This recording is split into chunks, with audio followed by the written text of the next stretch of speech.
Welcome to another episode of Going Crazy at Home with Pastor John. So, over the past few weeks, we've been diving into the ocean, looking at God's awesome creation, and just talking about what it means to follow God and what happens to us when we do that.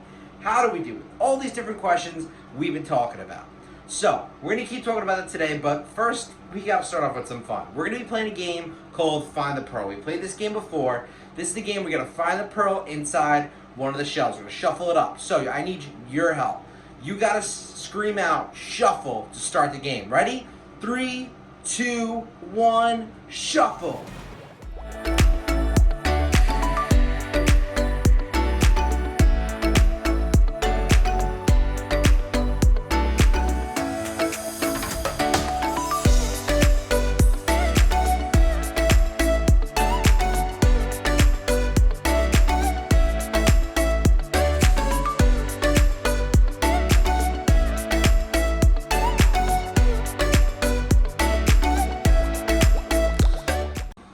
Pick my voice in 3, 2, 1. Nice job playing that game, guys. You found the pearl. That was really good. Hoopy, what'd you think of that game? Oh, yeah, I like it. I don't know how they're so good at it. I try and follow the shell that has the pearl, but then I get confused, and then my brain gets tired, and I get a little sleepy, and then I lose where the pearl is. I never pick the right one. I don't know how they're so good at this game. All right, yeah, I mean, you'd think you'd be able to find it once or twice, but all right, well, he's a little slow. All right, so we played some games. You know what? Now that kind of got me thinking. Remember how we talked about how it's really amazing, this awesome thing that happens in nature where an ordinary piece of sand gets into a shell, and if it stays with that shell long enough, it becomes a beautiful pearl. And we remember how we talked about how that's exactly what we want to be. Well, the longer that we're just ordinary, we're just kind of like everyone else, but when we spend enough time with God, God can mold us and shape us into something truly special, like a pearl. So we want to be like pearls, and we want to get to know our shell, who is God, as best as possible. And that's what we're focused on today, is getting to know God.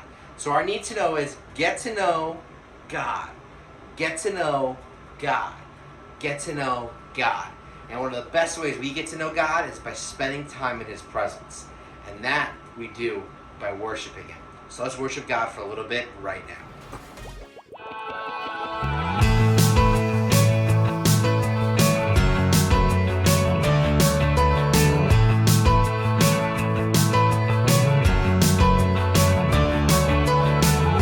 Clap our hands and praise your name, Jesus. We follow you for all our days, Jesus. We clap our hands and praise your name, Jesus. We follow you for all our days, Jesus. Left, right, we follow day and night. Hands up, hands down, let out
Man, I love worshiping God, but there is nothing like worshiping God with everyone else. I hope you guys had an awesome time just worshiping God together. Alright, so now that we worship God, we played our games, I think our friend Cora has some cool facts to tell us about a new sea animal. Let's check it out. Oh, hello there, friends. I'm so glad you're here hanging out with me again. Have you ever heard the saying, star light, star bright? You may have heard that when talking about the beautiful stars that shine in the night sky. But when I hear that phrase, I can't help but think of one of God's most bright and beautiful creations, the starfish. And no, not the Pokemon. I'm talking about real starfish of the deep blue. There's so much to this special animal, and the more I research, the more I find. For example, did you know that when a starfish gets hurt, it can actually heal itself? You heard that right. If a starfish breaks an arm, it can simply regrow that arm, good as new. Not only that, if the starfish senses it's in trouble, it can even shed those arms to scare off the predator and grow them back over time. That's pretty cool, right? But that's not all there is to these little guys. We're just barely scratching the surface, actually. When I say starfish, you're probably thinking of a traditional star-shaped animal. But as I dove in further, I found that there are actually more than 2,000 different types of starfish. And while it's true that most only have 5 arms, there are some that can have up to 40 arms. Can you imagine how many groceries you could help your mom carry if you had 40 arms? Take the sunflower starfish, for instance. It has 24 arms and can grow to be 40 inches wide. That's as big as your bathtub. Another cool thing I've learned about starfish is that they don't actually have brains. Crazy, right? But they do have an eye on the end of each of their arms, and when starfish get hungry, they just wrap their arms around a mussel or clam to pull the shell open. Then the craziest thing happens. The starfish's stomach comes out of its mouth and into the shell, and once its belly is full, the stomach just goes right back to where it came from. You may have thought you knew starfish, but there are so many things still to find out. You see, we could research every day and probably never find all there is to know about these interesting creatures. In the same way, we may know some things about Jesus, but there's still so much to learn. We can get to know him more by reading our Bibles, looking at creation, kind of like we're doing with the starfish right now, and by talking to people who already follow Jesus and asking what they know about him. These are just a few of the ways you can get to know Jesus, and the good news is, the longer you follow him, the more you'll learn. Oh, would you look at that, Hooper? We finally found someone like you. You know, something with no brains. Cat is funny. Hey, I do so too have the brains. I got big brains. I figure stuff out all the time. Okay? I not like the starfish. Although, I would like to regrow my arm and stuff. That'd be cool. Quill, that is not nice. I mean, funny, but not nice. Alright, well, if anything, he teaches us what not to do when we're following God, right? Because being mean like that ain't the way to go. But isn't it amazing all there is to know about starfish? And all the different stuff about them, how they regrow limbs, and all these amazing things that God made in the ocean. And I love how Cora teaches us all this stuff, like all this cool stuff about all these, animals that live in the sea, but also she shows us how they all point back to God. How we can look at his creation and it all points back to him. And that kind of reminds me of a Bible story, so let's check that out right now. God's story. Peter denies Jesus. So remember how part of God's story is about a guy named Peter who walked on water with Jesus? Well, it goes like this. Peter followed Jesus, but like all of us, he wasn't perfect. Sometimes he messed up. One time, he even pretended not to know Jesus at all. Here's what happened. Jesus and his 12 disciples were going to different towns, showing more and more people that Jesus is God's son. But some people did not believe Jesus is God's son. They thought that was impossible. And they got so mad that Jesus said he was God's son that they tried to have him arrested, even killed. Turns out, Jesus had to die to rescue us. See, he was perfect. yet chose to come to our broken world and live and die just like us. But then he came back to life, which means Jesus really was sent from God and really is stronger than death. So now, even though we all mess up, we can follow Jesus and one day live with him forever.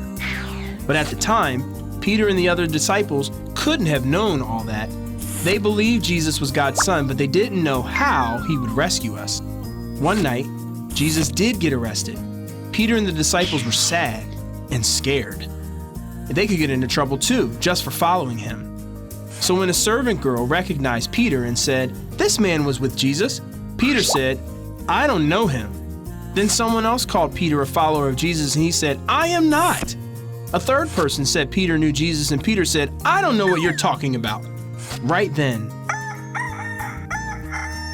a rooster crowed and Peter realized what he had done. In fact, Jesus had told Peter that he was going to deny him 3 times before the rooster crowed. But guess what?